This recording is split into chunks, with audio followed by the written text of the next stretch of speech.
The time is autumn, 1981, and the place is a small-town college.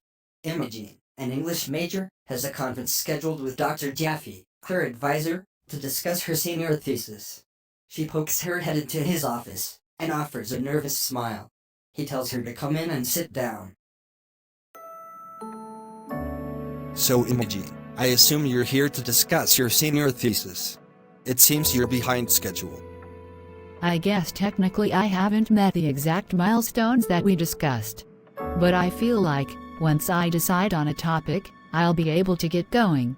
I just want to choose the absolute right topic. Something I'm passionate about. It's a senior thesis, Imogene. It doesn't have to be a work of art. If you want to be passionate about something, be passionate about graduating. Which will not happen if you do not complete this project on time. I understand that. Have you at least narrowed it down to a few topics? Well, you know how I've been writing music reviews for the school newspaper? I was thinking I'd like to write my thesis about something involving music. Maybe the way rock and roll relates to poetry, or something like that. How would that work? Well, take the Sunburst band, for example. They've this outfit that got their start right here, on this campus. And then they got expelled for disturbing the peace after curfew a few too many times. So they took their act to New York, made the right connections, and hit it big. Yes, even I know who they are. But did you know that they've been invited back for this year's homecoming dance?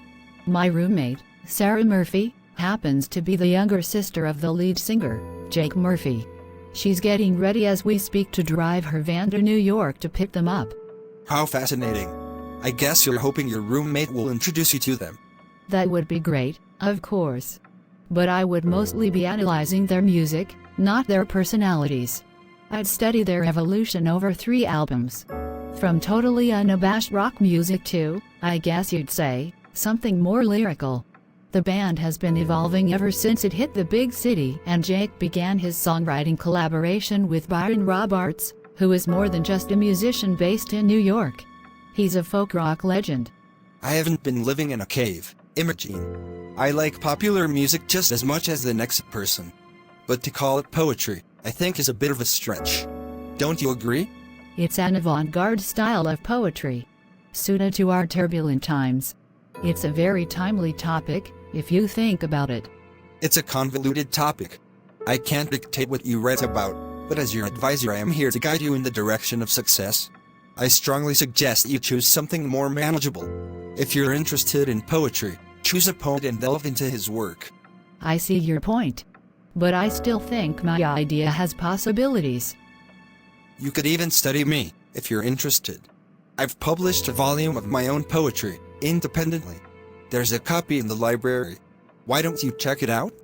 Okay, Dr. Jaffe. I might do that. Imogene leaves Dr. Jaffe's office, checks her watch, and sets off across campus. She walks to the cafeteria, doing her best to look casual as she scans the students coming and going. She encounters her boyfriend Steve, heading to his lunchtime job in the kitchen. He smirks at the sight of her. Imogene feigns surprise. Oh, hey, Steve. Hey, Imogene. What's so funny? I knew you'd come around. Come around? You mean come around to the cafeteria? That's no surprise. I do have to eat. Yeah, you must be starving right now, since it's mid-morning. You knew I'd be working the early lunch shift, didn't you? You're just panting to see me, to make up for last night. Get over yourself. I just happened to be passing by. Yeah, right. You think I'd be panting to see you after your sorry display in my room last night? First you were late for our date. By the time you got there, the pizza was cold and the beer was warm. Then you refused to commit to taking me to the homecoming dance, even though it's our last one before we graduate. That's why I threw the beer bottle at your head. A bit of an overreaction, don't you think? Maybe so. But after all that, if you're implying that I rushed over here to throw myself in your path, you're delusional. I'm sorry, babe. I want to make up, I really do. I'm not making fun of you. Well, okay. It's just that you're so predictable. I am not predictable. It doesn't matter. I'm glad you're here so we can kiss and make up for public consumption. Irritated, Imogene looks away. Her attention wanders to the nearby parking lot, where her roommate Sara is packing up her van for the planned road trip. Imogene watches her a moment, then turns back to Steve with a look of defiance. Actually, Steve, I'm here to say goodbye. I'm going with Sara to New York to hang out with the Sunburst and bring them back here for homecoming. If I get really lucky, I might get a chance to interview them for my thesis. When did you decide this? Just wanted to let you know so you wouldn't wait around for me this weekend. Since you think you know everything about me. This sudden trip is just to get back at me, isn't it? Please. Not everything I do is about you. It's just me, doing what I feel like doing for once. Imogene turns and heads toward Sara, her look of confidence evaporated. But when she reaches Sara, she puts on her siniest smile. Sara. Hey. Heading out soon. Why do you sound so perky? Who, me? I guess I'm just an upbeat sort of person. You know, easygoing, fun, low maintenance. That's me. Someone you never mind having around because I'm just there, not bothering anyone. Sure. That doesn't sound weird at all. Well, I was just thinking, maybe you could use some company on your trip.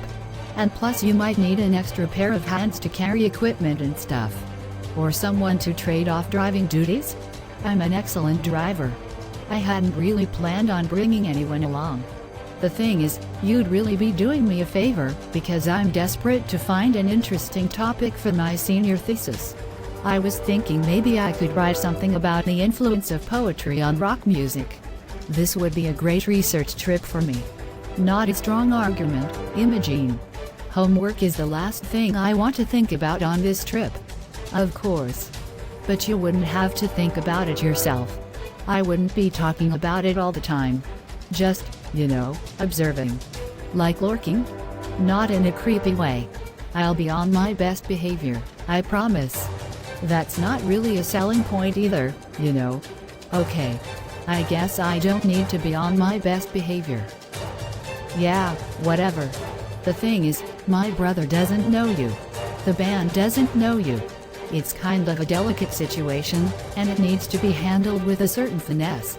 Honestly, I'm not so sure they won't break up before I can get them down here. There are a lot of ego trips going on. I just don't think bringing a stranger into the mix is a good idea. That's disappointing.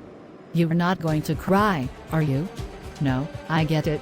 You're going to have your hands full. I'm glad you understand. But with you gone, I might get lonely this weekend. And when I get lonely, I start talking to whoever's available in the dorm. Maybe even the house mother. So, I might be tempted to mention that illegal, top-secret box of champagne stashed away in your closet, the one you were saving for homecoming. Wow. I didn't know you could be such a devious bitch. When I found out about it, and didn't squeal, you said you owed me one. Okay, you got me. I guess you can come along. Oh, thank you. It'll be the greatest thesis ever. I mean, the greatest road trip ever. You'll see. Yeah, I'm sure. Both of them will be legendary.